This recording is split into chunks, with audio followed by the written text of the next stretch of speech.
Hey guys, welcome back to another video on the Guilty as Charged podcast YouTube channel. I'm your host for this video, Alex Instorf, as always on these Saturdays. I hope I can keep that schedule promise. You might notice my little buddy here, the microphone. You'll see him sometimes, and he'll fade out other times.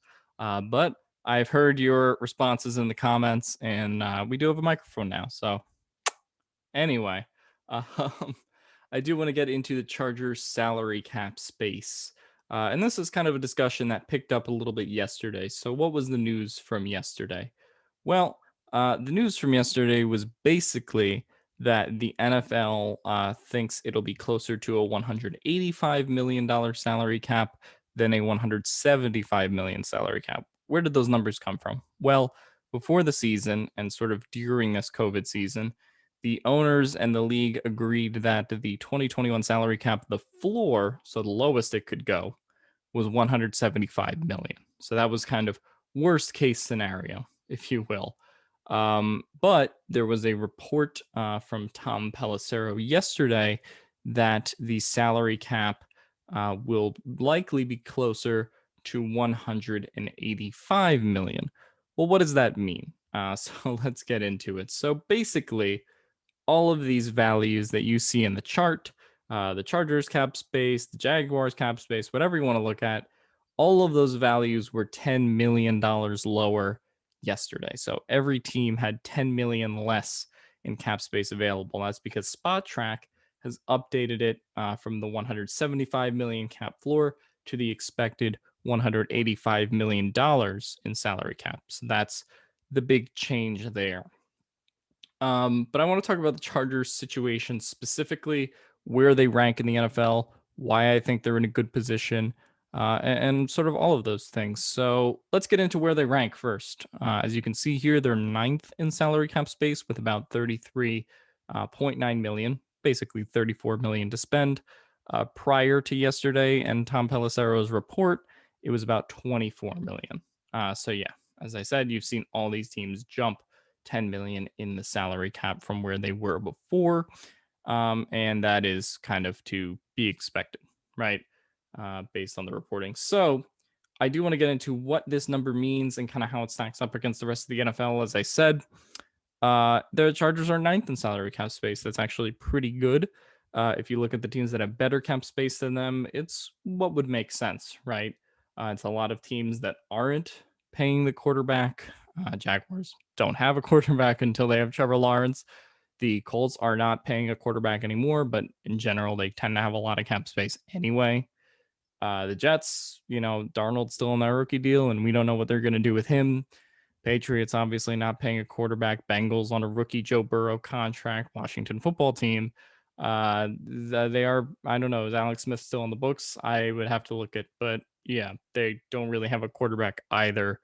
The Buccaneers have Tom Brady, but they're getting him at a pretty cheap price, 25 million compared to some of these other quarterback contracts. And Dolphins obviously have Tua Tagovailoa on his rookie deal, just like the Chargers have the Justin Herbert rookie contract, which has benefited them in this, salary cap, race, if you will, to acquire the most money to spend, right? And that's the biggest thing for the Chargers, right? The Justin Herbert contract is so huge for them. The fact that he's playing this well on a rookie scale deal is just, it's super critical because, once, you start paying Justin Herbert 40, $50 million, it gets a little bit harder to construct a team. As we've seen with some of these franchises that end up paying their quarterbacks. Not that that's the wrong decision. It's just sort of what happens, right? So Justin Herbert is the primary reason that the Chargers are in this good salary cap situation. The other reason that the Chargers are in this good salary cap situation is their lack of dead money. You'll see this column, dead money. Basically, what that means is money that is forfeited in a league year due to traded and released players. So we can see who's lowest or highest in dead money. As you see, the Chargers are lowest in the league in dead money. They do basically everyone that they've cut was kind of a practice squad player or something like that. Um, you know, That's a pretty great situation to be in. It basically means they can use all of their cap in 2021. That's a pretty great situation to be in. Now, compare that to the crosstown rival Los Angeles Rams. They have $30 million in dead money, which means they have $30 million that they can't use on the salary cap. Now, why is that? Well, if we look a little bit into their cap situation, you can probably imagine why it is that they have all that dead money. And the two primary factors are the trade of Jared Goff and Todd Gurley. That makes up, a large percentage of their cap, and specifically their dead cap. So that's really what is ailing them. And you see a bunch of teams that have a lot in dead money, just kind of struggling to basically put together a roster, or there's ways you can get around dead money, but it's definitely not a good weight to have, unfortunately, if you do have it on your team, right? So that's a good situation the Chargers are in, that they don't have to deal with any dead money, and they have this rookie Herbert contract, right? So now I want to dive into their situation a little bit more specifically as to why I think it's a good salary cap situation. Um, Basically, the pending free agents aren't super expensive. If we want to look at the Chargers free agents for 2021, I went over them last video, but it's really Melvin Ingram, Hunter Henry, Rayshon Jenkins, Michael Davis. Those are the guys that we've kind of been talking about, right? We expect Henry to earn about 11 to 12 million, and that's probably the most expensive free agent the Chargers will have to pay, right? So I don't think they'll have to pay anyone that is much more expensive, right? I don't think they're going to bring Melvin Ingram back. And then the second most expensive free agent is probably Michael Davis, or I guess Rayshon could theoretically be a little bit pricey. But none of these guys are going to come close to Hunter Henry's contract, obviously. So if Hunter Henry is the biggest contract you have to worry about, that's actually a pretty good thing, all things considered, because that basically takes care of kind of some of your issues this year, right? And you can go spend the rest of the salary cap on other free agents, like we've seen the Chargers do in previous years. So I want to kind of also get into who are some of the cuttable contracts. Obviously, last year before free agency, we saw Tom Telesco cut players like Thomas Davis, Brandon Mebane to free up salary cap for the Chargers. So there are some cuttable contracts that they do have, and I want to focus on sort of the top portion here. Who are the guys that they can immediately cut and get some value back for? Well, the first cut that sticks out is Trey Turner.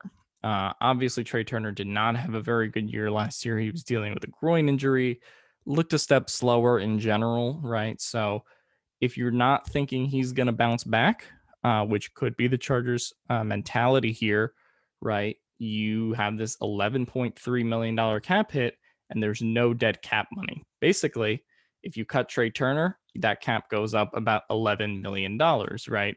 So you see this $34 million. Let's add 11 million to that. You can do the math. 35 million, or 35 million, 45 million that the Chargers have when you add it all together, right? That's if they cut Trey Turner. Now, you can get into some of the other guys they can cut. Linval Joseph is a theoretical possibility, although I think they kind of need him, and he does have a sizable dead cap fee of about 4 million, so you're not saving a ton of money by cutting him. The others are potentially Chris Harris. I think that's theoretically possible. If you kind of look at the difference here, 11 million cap hit, 4 million in dead money, it means the Chargers save about 7 or 8 million, right? We can kind of go down the list. Casey Hayward is another guy that's somewhere in here. I think he's due about 11 million next year, 2 million in dead money. So in all, the Chargers save about 9.7 million by cutting him, right? So basically, it's kind of a weighing of the cap hit versus the dead money, right? You obviously you don't want to cut a guy that, or trade a guy that is going to cause you a lot of dead money to deal with. That's basically how this works. So a lot of the guys that have very small amounts of dead money are guys that have just a year left on their deals, like I've talked about with Trey Turner, with Chris Harris, with Casey Hayward, with Linval Joseph. Right. So those are kind of the guys that we look at as maybe the more pricier cut candidates. I think those are definitely possible. Down the list, they can't cut Brian Balaga this year. As you see, there's a 14 million dead cap fee if they cut him. And you go down the list and it's not guys that, or now we're on the rookie scale contracts basically. So they wouldn't really save money by cutting these guys. But let's say, just for the sake of creating this little experiment, they cut Trey Turner and Chris Harris, right? So they save about 8 million ish for cutting Chris Harris, and they save about 11 million for cutting Trey Turner. That gives the Chargers about 50 million altogether in salary cap, right? So that means the Chargers now have about 50 million if they make those two moves, a little bit over, closer to 51, 52 million. And so what can the Chargers go do in free agency? They can go get players, right? Leonard Floyd, obviously you can re-sign Hunter Henry. You can maybe extend Mike Williams if you want to do that. But it makes the Chargers definitely bigger free agent contenders if they make, one or two cuts on their roster. As you see, it kind of opens it up here from 34 million to 51, 52 million. So that's a big deal. It's a sizable amount of money that we're talking about here, right? So I think that's kind of a big deal when considering this whole situation. But yeah, basically, I think the Chargers are in a really good salary cap position when you consider Herbert's contract, when you consider the lack of dead cap money that we talked about, when you consider that they're top 10 in the league in salary cap, that's a pretty good position to be in. And also, one thing I want to mention about them being top 10 in the league that I think is kind of interesting when you look at it, there's a lot of teams that are uncertain ahead of them, right? We don't really expect the Jaguars to be big players in this free agency, right? They're not going to have Trevor Lawrence yet, and they might be a free agent player in a couple of years, but probably not now, right? The Colts don't tend to ever spend big money, and they would also need a sizable portion of the cap if they were to make a quarterback trade, like, say, Carson Wentz, for example. The Jets quarterback situation is up in the air, and they do have $15 million in dead cap. The Patriots also do need a quarterback, potentially could go the route of the draft. So there's some interesting decisions to make for these teams. And you also see the Tampa Bay Buccaneers, who are technically ahead of the Chargers in salary cap space, but keep in mind that they have to pay Chris Godwin, they have to pay Shaq Barrett, and they have to pay Levante David.